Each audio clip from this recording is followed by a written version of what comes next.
Hey, hello everyone, and welcome back to FunMathology.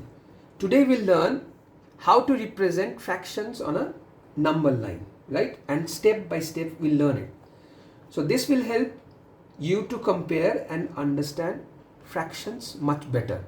Now this is the part 2 of the fraction series, right? So as you have already learned in the previous lecture that fractions means a part of a whole, that is parts taken divided by total equal parts. Obviously parts taken is known as, or we'll be calling it as a numerator, and total equal parts is supposed to be known as denominator. Got it? Now why number line? Now number line helps us to compare size, see which one is the bigger fraction and the smaller fractions. Also we'll be able to compare improper fractions, proper fractions and mixed fractions as well by the help of number line. Got it? So let's get started. See, I have already drawn 3 number lines. We'll see one by one. So let's see how to represent one whole, right? One whole. So at the end of the number line, just add this bar and the end 0 on the left and 1 on the right. So this number line now represents one whole. Got it? So whole is always represented by 1. Please remember it. Now if I divide this one whole, right? So I'll be dividing what? 2 halves. Got it? So this one will be 0. Again this one will remain as 1.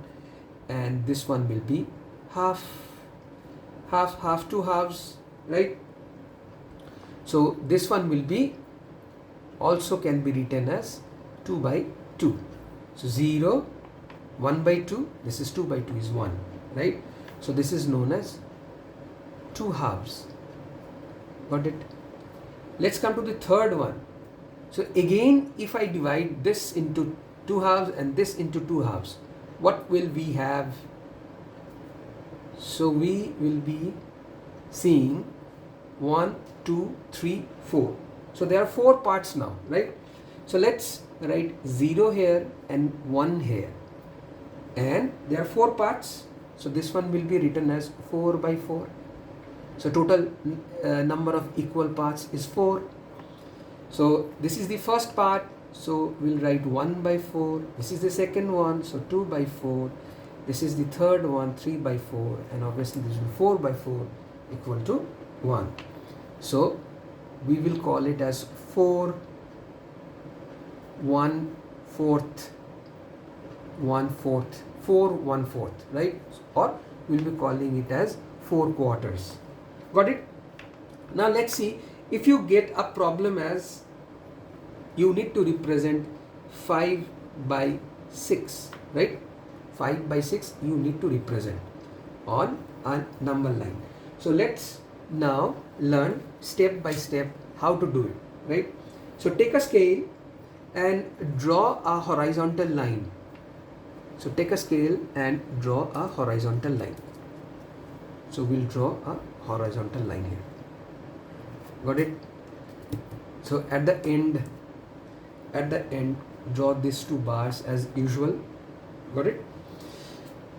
So mark 0 here on the left and mark 1 here. Now you must have noticed the examples that I am showing you, they are all less than 1. They are all less than 1, or otherwise known as proper fraction. We'll come to the next lecture where we'll learn what proper fractions are, what improper fractions are. But for time being, just remember fractions which are less than 1 are proper fractions. So these examples are of proper fractions. These are all less than 1. That's why at one end will be 0, at the other end will be 1. Okay? Now divide this line into segments. Now equal this segment into equal parts. Now what will be the equal parts? See, the denominator is 6, right? So divide that into 6 equal parts. So 1, 2, 3, 4, 5, 6, right? So let's see. 1, 2, 3, 4, 1, 2, 3, 4, 5 and 6. So 6 equal parts.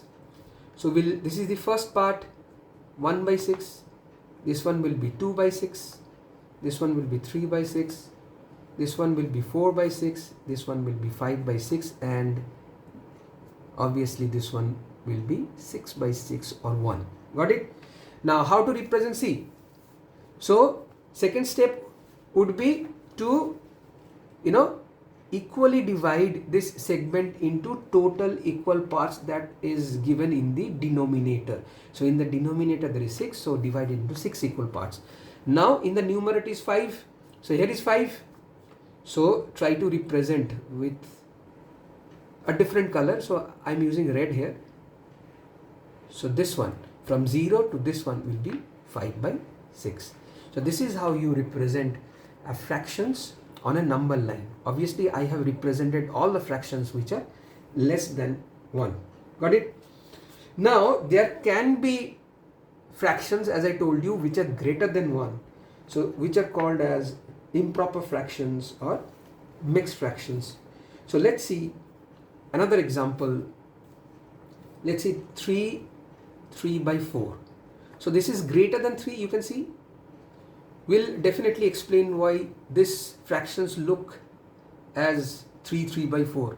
It's a different sort of a feel, right? So we'll explain, don't worry, in the next lecture.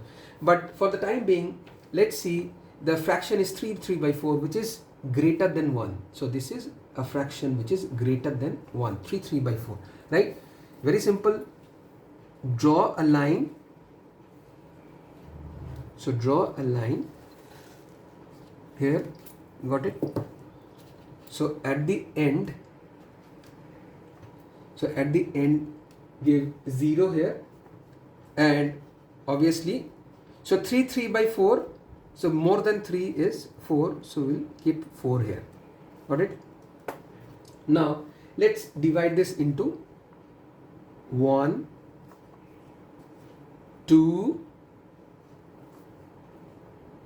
3, okay, next will be 4. So it will be equal parts, but I have kept a gap. Why? Because I need to actually divide this into, see, 4 equal parts. So 3 whole 3 by 4. So 3 whole, I have marked 3 whole, see 3 whole I have marked, and I need to go 3 by 4 after 3, right? So from 3 to 4 there is 1. So I will divide this into 4 equal parts, this one. So 1, 2, 3 and 4, right? So we'll call this as C. So this is 1 by 4, this is 2 by 4, and this is 3 by 4. So this is 4 by 4, 1. So from here to here is 1. So now we will represent 3 whole 3 by 4. So this is 3, and we need to move 3 by 4. Here is 3 by 4. So we'll move here, right? So let's mark it from here to here. So from 3 to 3 by 4. Got it? So this will be the position of 3 by 4. So this is 3. We have moved to 3, and this is 3 by 4. So I have represented 3 by 4. Got it? So we'll end the lecture here today. So this is how you should be representing fractions on a number line. So these are the examples where the fractions are less than 1, called as proper fractions, and this is one example which is a mixed fractions or a improper fractions, which is greater than 1, and you have learned how to represent that also. Okay, so in the next lecture we'll see the types of fractions with examples. Okay students, so I guess you have followed the lectures. If you have any queries, please let me know in the comment box, and I'll try to answer those as soon as possible.